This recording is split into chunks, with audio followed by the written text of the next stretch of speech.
টি-20 ফরম্যাটে কমপক্ষে 30 match captaincy করা ক্রিকেটারদের মধ্যে সবচেয়ে ভালো পরিসংখ্যান লিটন দাসের।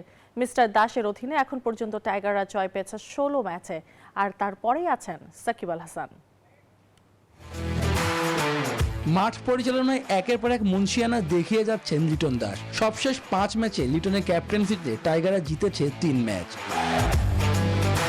টি-20তে এখন পর্যন্ত লিটন ক্যাপ্টেন্সি করেছেন 30 ম্যাচে, যেখানে জিতেছেন 16টিতে। লিটনের পরে আছেন সাকিব আল হাসান। 39 ম্যাচে মিস্টার 75-এর অধিনায়কত্বে বাংলা ছেলেরা জিতেছে 16 ম্যাচ।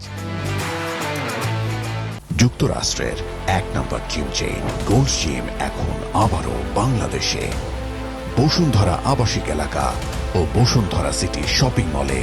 এই ফরম্যাটে বাংলাদেশের হয়ে সবচেয়ে বেশি ম্যাচে ক্যাপ্টেন্সি করেছেন মাহমুদুল্লাহ রিয়াদ। 43 ম্যাচে নেতৃত্ব দিয়ে সাইলেন্ট কিলার জেতান 16টিতে।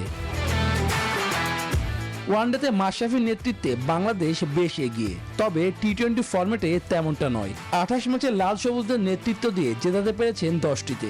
নাজমুল শান্ত এই ফরম্যাটে বাংলাদেশের হয়ে মাঠ পরিচালনা করেছেন 24টিতে, সেখানে জয় 10টিতে। তার থেকে 1 ম্যাচ কম দলকে নেতৃত্ব দিয়েছেন মুশফিকুর রহিম, জয় মাত্র 8টিতে।